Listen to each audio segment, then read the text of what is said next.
Halo, halo, Bandung, 1, 2, 3 ya.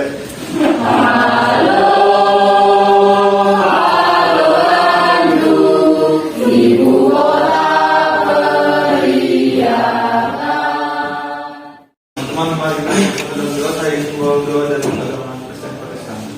Berdoa ini, terima kasih Tuhan karena Kau beri nafas kehidupan kepada kami sampai saat ini Tuhan. Ya Tuhan, pada saat ini kami mengikuti pelajaran kami, Kau berikan kami kepintaran akan lakukan kami belajar kami dari kami. Tuhan, beri kami mengajar kami, Kau berikan kesabaran akan lakukan mengajar kami Tuhan. Tuhan, Kau hapuskan dosa-dosa kami, puji namamu dari ini sampai selama-lamanya. Amin.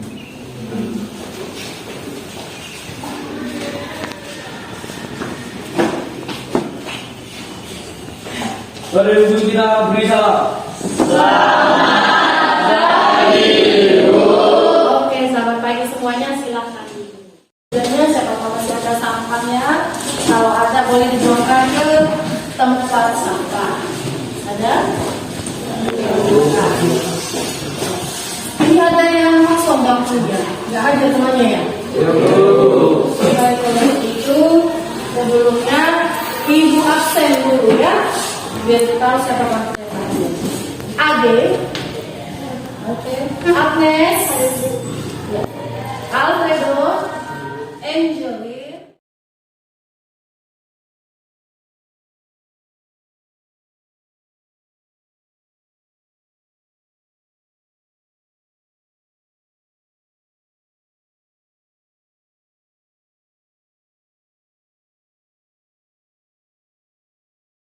Izin dan sebagainya begitu ya.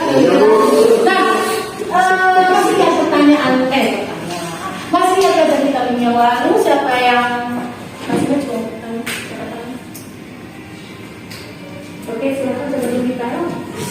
Pelajaran kita minggu lalu kan Bu, yaitu tentang sejarah sebagai peristiwa kisah dan film.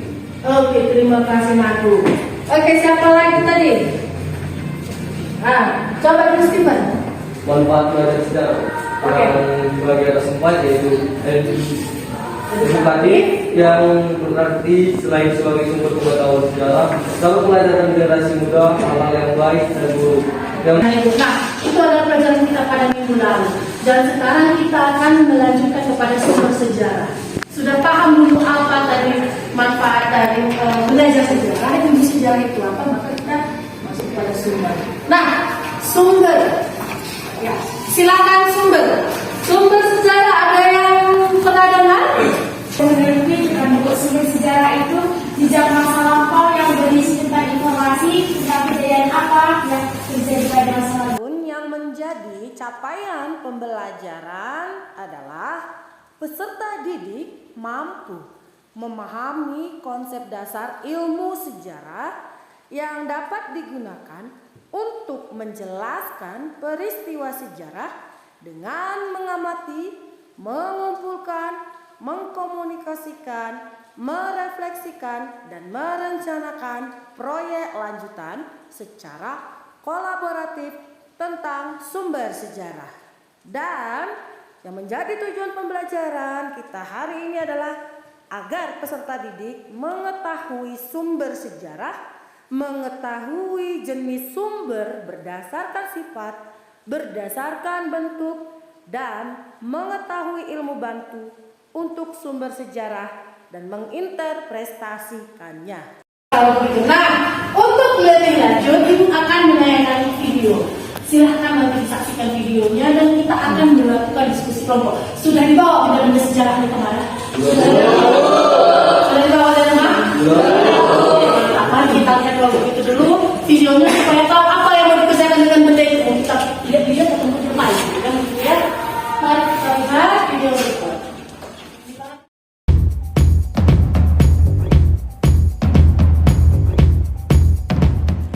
Assalamualaikum warahmatullahi wabarakatuh. Ketemu lagi dengan saya dalam channel Guru Sejarah.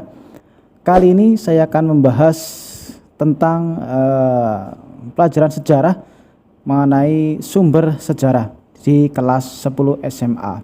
Nah, kita lihat dulu di sini ada peta konsep untuk memudahkan kita dalam pembelajaran. Nah, sumber sejarah di sini yang dipelajari yang pertama adalah mengenai jenis-jenis sumber sejarah. Nah, jenis ini meliputi ada berdasarkan sifatnya, ada berdasarkan bentuknya, kemudian ada bukti dan fakta sejarah sampai kelebihan dan kekurangan sumber sejarah. Baik, kita lanjutkan, kita bahas satu persatu dari peta konsep tersebut.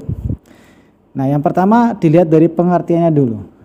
Pengertian sumber sejarah dari beberapa ahli, saya ambilkan ada 3 ahli, adalah Muhammad Ali, ada Sidi Ghazalba, dan Muhammad Yamin.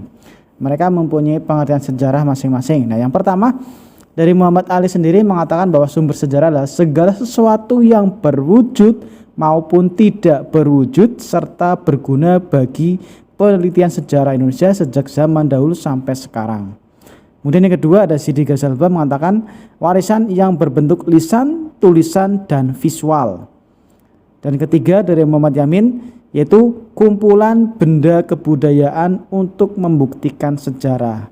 Nah, dari 3 tokoh tersebut dapat disimpulkan bahwa pengertian sumber sejarah adalah segala warisan yang berbentuk lisan, tulisan, visual yang dapat digunakan untuk membuktikan suatu peristiwa sejarah pada zaman dahulu. Nah, itu secara garis besarnya kesimpulan dari pengertian sumber sejarah seperti itu. Jadi semua peninggalan berbentuk lisan, tulisan, atau visual yang dapat membuktikan, dapat mendukung kebenaran dari suatu peristiwa sejarah. Itu tentang pengertian sejarah, sumber sejarah. Kemudian yang berikutnya kita bahas yaitu jenis-jenis sumber sejarah. Yang pertama jenis berdasarkan sifatnya. Nah, berdasarkan sifatnya ada 2. Yang pertama adalah sumber primer. Sumber primer atau juga sumber utama atau yang pertama, sumber yang paling utama dan pertama. Di sini berarti sumber sejarah yang berkaitan langsung dengan peristiwa sejarahnya. Nah, berarti berkaitan langsung dengan peristiwanya itu yang berkaitan dengan peristiwa zaman dulu. Di sini dicontohkan adalah pelaku, saksi sejarah, prasasti, naskah, dokumen, candi, dan fosil. Nah, itu otomatis contoh-contoh yang termasuk sumber primer, langsung berkaitan dengan peristiwa sejarahnya. Nah, tanpa harus melalui tahapan-tahapan lainnya ataupun pihak lainnya. Kemudian yang kedua di sini ada sumber sekunder atau sumber kedua. Berarti sudah mulai tahap ada campur tangan dari orang lain. Nah, di sini bisa dikatakan yaitu kesaksian dari siapapun yang bukan berasal dari pelaku, saksi, ataupun benda peninggalan dari sebuah peristiwa. Ya, berarti tidak secara langsung. Nah, kesaksian tidak secara langsung. Nah, berdasarkan bentuknya. Nah, berdasarkan bentuknya di sini ada sumber tertulis. Nah, berarti sumber itu berbentuk tulisan. Ya, di sini disebutkan sumber sejarah yang diperoleh dari peninggalan-peninggalan tertulis suatu peristiwa sejarah. Contohkan di sini ada prasasti, dokumen, naskah, piagam, babad, surat kabar, tambo, dan lainnya. Nah, yang C, sumber tertulis setempat tetapi tidak sejaman. Nah, ini dibalik tadi kan, tempatnya sama tapi zamannya udah berbeda. Nah, di sini dicontohkan di sini adalah Kitab Negara Kertagama. Nah, yang ditempat tempatnya sama itu di Majapahit, cuma zamannya sudah berbeda. Bertertulis sekarang sumber lisan. Nah, dari kata saja yaitu lisan. Lisan adalah kata-kata, ucapan. Nah, ucapan otomatis berasal dari pelaku sejarah, dari saksi sejarah secara langsung. Nah, itu. Nah, bisa digambar di sini ya. Nah, ini contoh cara memperoleh dengan sumber lisan seperti ini. Otomatis dengan wawancara langsung dengan pelaku sejarahnya atau dengan saksi sejarahnya. Ini contoh, mungkin ini adalah veteran, berarti dia seorang pelaku sejarah. Ini bisa diwawancarai. Ini namanya menggunakan sumber lisan. Nah, paham? Berikutnya yaitu tentang sumber berupa benda. Nah, berarti kalau benda berarti ada bendanya. Nah, ada bendanya. Nah, Berarti sumber yang berasal dari benda-benda peninggalan kebudayaan dari suatu peristiwa. Nah, di sini sumber benda juga sering disebut namanya istilahnya sumber korporal. Nah, ini korporal ya atau sumber benda. Contohnya ada candi, arca, kapak, fosil, gerabah, kemudian perhiasan, menhir, dolmen dan sebagainya, banyak sekali. Saya contohkan di sini ada candi nih, Candi Borobudur. Ini Oke, baik, terima kasih. Inilah penjelasan dari video kita. Nah, selanjutnya untuk video tersebut, apakah kira-kira ada yang mau dipertanyakan? Ya, silakan aku. Saya tidak memberikan pertanyaan Bu, tapi saya ingin memberikan pernyataan. Ya, pernyataan. Bahwa dari video yang kami tonton, kami dapat mengetahui bahwa cerita dongeng dan banyak hal lagi yang bisa kami dapatkan hal baru, ilmu baru yang kami dapatkan. Terima kasih sudah mendapatkan banyak ilmu baru. Nah, jadi ternyata yang ada pernyataannya bukan pertanyaan, bahwa di sana katanya dia jadi mengerti rupanya sumber sejarah itu ya terbuang pada Allah Tuhan kita dalam makanya laki nggak bisa dijajarkan gitu ya Kak ya. Bukan itu. Nah, tadi di sini adalah bahwa menambah banyak ilmu baru, apa pengetahuan barunya, bahwa ternyata Cerita dongeng itu adalah sumber sejarah. iya, bahwa ternyata cerita dongeng itu adalah sumber sejarah. Bahkan naskah-naskah kuno yang mungkin kita nggak ngerti apa teksnya, itu ternyata bisa menjadi sumber sejarah. Nah, makanya nanti perlu yang membantu untuk sejarah. Nah, apa namanya? Kita lihat artikel yang selanjutnya akan Ibu sampaikan, ya, atau materi yang akan diangkat. Nah, mari kita lihat untuk lebih jelasnya. Apa ini kalau Bapak Ibu supaya tidak. Ya, mewakili dari beberapa ilmu yang cukup menarik untuk dibahas. Kenapa? Yang cukup dekat. Yang pertama adalah antropologi. Nah, ini tentang bagaimana masyarakat dan kebudayaan. Lalu yang kedua adalah arkeologi. Ini yang paling sering kita dengar. Kalau arkeologi ini adalah ilmu yang mempelajari manusia dan kebudayaannya di masa lampau melalui perkakas kuno. Lalu di sini kita lihat kritik sumber sejarah. Nah, kritik dari sumber sejarah ada dua. Ada eksternal, ada internal. Kritik eksternal dan internal ini kita akan melihat pengertiannya. Kalau kritik internal ini menurut buku filsafat sejarah ya dengan judulnya Profetik, Spekulatif dan Krisis oleh Toyer dan Sahin 2019 adalah proses pengujian kredibilitas. Apa itu kredibilitas kira-kira? Keasliannya, keakuratannya. Nah, itu akan bacakan dulu nama-nama kelompok tersebut ya. Nah, di sini ada kelompok satu atas nama Ade, kemudian dengar ya, Chelsea, Ezenzi, Maxwell, Regina dan Cok. Lalu kelompok dua Alfredo dan semuanya masuk kelompok. Ya. Nah, silakan di sini kelompok satu, kelompok dua, empat gambar di ini kelompok dua, kelompok satu, kelompok tiga.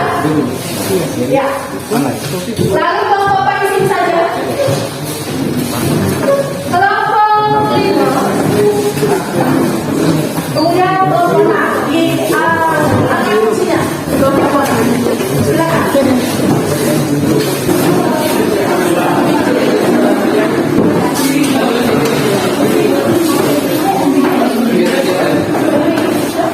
Oke, sudah semua duduk sesuai kelompok? Sudah? Keluarkanlah barang bersama-sama. Iya. Mana benda yang kita bawa dari rumah itu? Keluarkan.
seperti abang kita ini dia bawa pisau, tapi pisau paksa. Jadi setelah ini nama bendanya pisau paksa.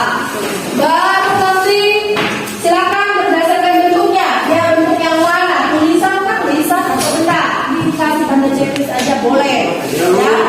Lalu berdasarkan sifatnya, apakah itu ringan atau sekunder, benda yang kalian bawa, dikasih tanda centang, jangan dikumpulkan itu kalinya, ini namanya. Lalu kritik sumber.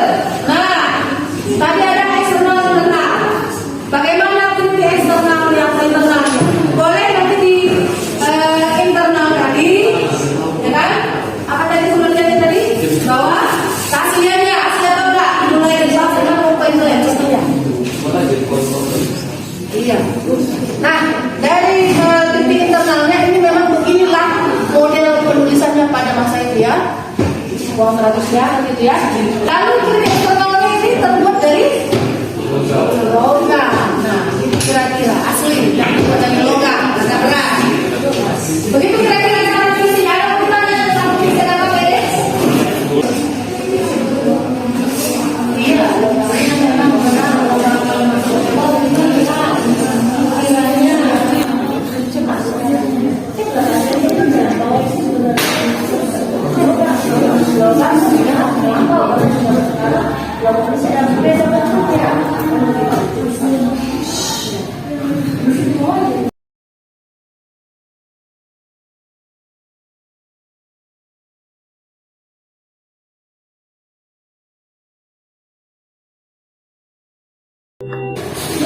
Kan, iya, itu dulu. Bukan es krim ya, es krim atau es krim. Oke, nah, semuanya fokus dengan apa yang ibu sampaikan. Oke, lihat ini ya. Ketika ibu katakan besar, maka iya. Ketika ibu katakan kecil, kecil, kecil. Besar, besar, besar, besar, kecil, kecil lagi. Nah.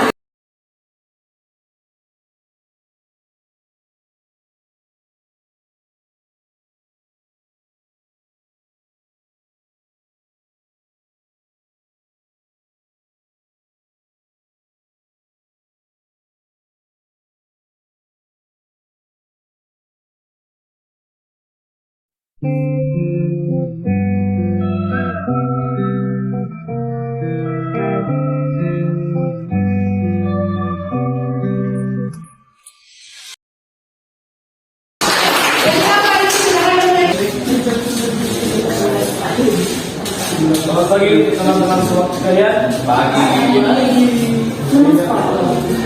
Perjuangan kami di sini ingin mempresentasikan hasil dari diskusi kami, yaitu pengenalan tentang sumber sejarah. Namun sebelum itu kami akan memperkenalkan diri kami dulu. Saya Profesor Ibu, saya Ibu.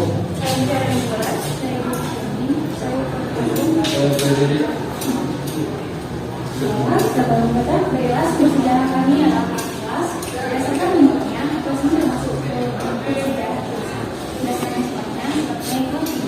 Kemudian kritik sumbernya yang pertama kita kenal, yang pertama itu ada gaya penulisannya itu masih dalam gaya bahasa itu atau masih menggunakan bahasa Belanda. Jadi penulisan itu pada tahun 1970. Kalau toko yang menjual ini yang berdekatan di jalan Cisumdawu Malaysia. Kemudian sudah ada perbedaan dari segi isinya seperti pergeseran beberapa. Yang kedua kritik eksternal, rumah atau bentuk atasnya ini sudah berubah, lengannya ini Buat satu level. bahan sampulnya sudah mengelupas. Atas di dalamnya dari segi tekstur sudah berbeda dengan kertas sekarang. Ada tulisan nama orang yang mempunyai atlas tersebut. Sekian dari laporan. Oke, baik. Ada yang mau diberi masukan? Silakan. Saya yang memberi masukan. Tadi ada yang menggunakan diskor atau diskor atau audio.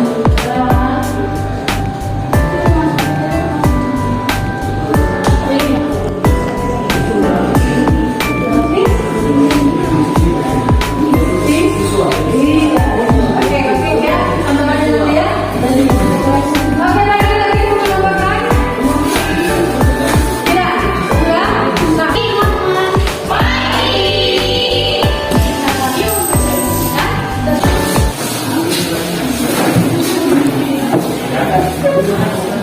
Selamat pagi semuanya. Berdirinya kami di sini ingin mempresentasikan hasil diskusi kami atas benda sejarah yang kami bawa. Tetapi sebelum itu kami memperkenalkan diri terlebih dahulu. Perkenalkan saya kepada semuanya. Perkenalkan saya Yudi Nicola. Perkenalkan saya Yohana Kapustranya Sejarah Ampun. Perkenalkan saya Yudi Nicola. Nah, pada kesempatan ini teman-teman, kami akan memberitahukan kepada teman-teman tentang benda sejarah yang kami bawa, yaitu kisah Papa. Nah, dari sini kelihatan nama benda sejarahnya itu kisah Papa. Berdasarkan bentuknya, benda tersebut termasuk ke dalam jenis benda yang visual yang artinya dapat kita lihat sendiri. Nah, berdasarkan sifatnya, dia termasuk ke dalam primer. Nah, kritik sumbernya itu yang pertama kritik internal, asli karena bahan logamnya tidak ada lagi ditemukan di zaman sekarang atau sudah jarang ditemukan di zaman sekarang. Dibilang kritik eksternalnya itu asli karena ukurannya yang sini ini kayak gini, nggak ada lagi seperti ukiran yang masa sekarang ini ditemukan. Nah, setelah teman-teman mendengar tentang penjelasan kami mengenai benda sejarah kami, apakah teman-teman ada pertanyaan? Bagaimana? Mau ketemu mau ketemu? Oh iya. Nanti sudah cukup jelas yang akan sampaikan. Menunggu siang materi kita. Oke baik. Tepuk tangan kepada mereka. Nah, bentuknya kelompok bukan yang kanan, silakan kelompok 3.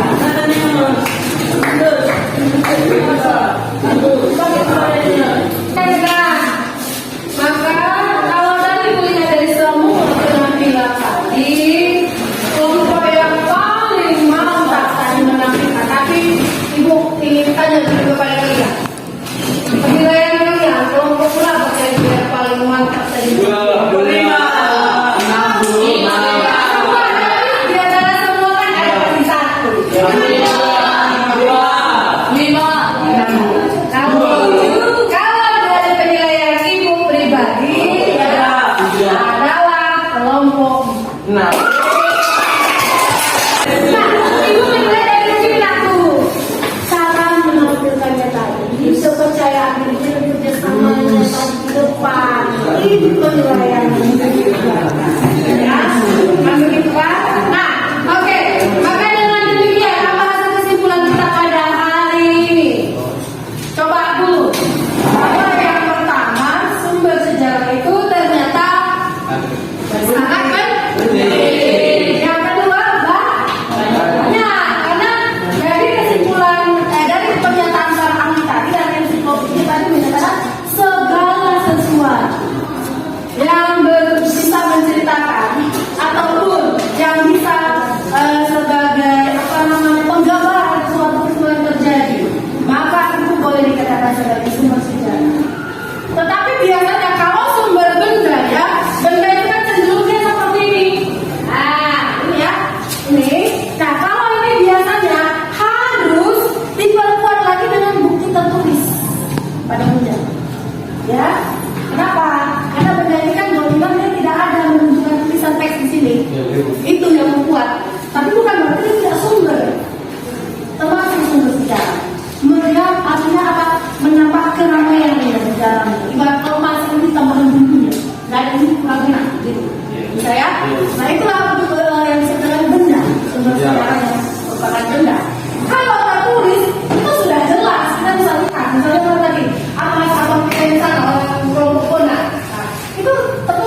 saya itu kelak menjadi sumber sejarah untuk anaknya. Menyatakan bahwa, oh mama dulu pernah benar STKO ini ijazahnya. Sedangkan kamu ada kalau mau nanti ke perguruan tinggi dan ke SMA, dia tidak. Nah itu yang Kakak yang membuktikan, atau keluarga yang membuktikan bahwa namanya yang terektif di rapor salah. Oke, baik, terima kasih. Minggu depan kita akan lanjut kepada historiografi. Bisa. Dan terima kasih untuk kerjasamanya. Selamat pagi. Tepuk tangan.